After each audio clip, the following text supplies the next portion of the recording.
Bus യാത്രാ സൗകര്യമുള്ള അടിപ്പാത വേണമെന്നാവശ്യപ്പെട്ട് Mokavoor NH അടിപ്പാത ജനകീയ സമിതി പ്രക്ഷോഭത്തിനൊരുങ്ങുന്നു. കഴിഞ്ഞ 40 വർഷത്തോളമായി കുണ്ടുപറമ്പിൽ നിന്നും കുനിമ്മൽത്താഴം വഴി മൊകവൂരിലേക്ക് സ്ഥിരം ബസ് സർവീസ് ഉള്ളതാണ്. 6 വരി ദേശീയപാത പൂർത്തീകരിക്കുന്നതോടുകൂടി ഈ പ്രദേശത്തെ ബസ് യാത്രാ സൗകര്യം നഷ്ടപ്പെടും. ബസ് യാത്രാ സൗകര്യമുള്ള അടിപ്പാത ലഭിക്കണമെന്നാവശ്യപ്പെട്ടുകൊണ്ട് നിരവധി അപേക്ഷകൾ ബന്ധപ്പെട്ടവർക്ക് നൽകിയെങ്കിലും തക്ക നടപടി സ്വീകരിച്ചിട്ടില്ല. ഇതിന്റെ പശ്ചാത്തലത്തിലാണ് പ്രദേശത്തെ റെസിഡൻസ് അസോസിയേഷനുകൾ ചേർന്ന ജനകീയ സമിതി രൂപീകരിച്ചത്.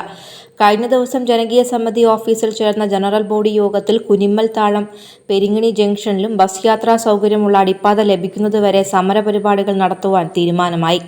ഇതിനു മുന്നോടിയായി അടുത്തയാഴ്ച ദേശീയപാതയുടെ മൊകവൂർ കുനിമ്മൽത്താഴത്ത് ധർണാ സമരവും സത്യാഗ്രഹവും നടത്തും.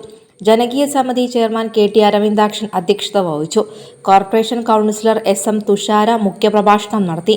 വിവിധ അസോസിയേഷനുകളെ പ്രതിനിധീകരിച്ച് P Chandu, K Vasudevan, വെള്ളാങ്കൂർ Rahul, Sushant, KP Gopalakrishnan, TS പ്രേമ തുടങ്ങിയവർ സംബന്ധിച്ചു. News bureau, Kozhikode.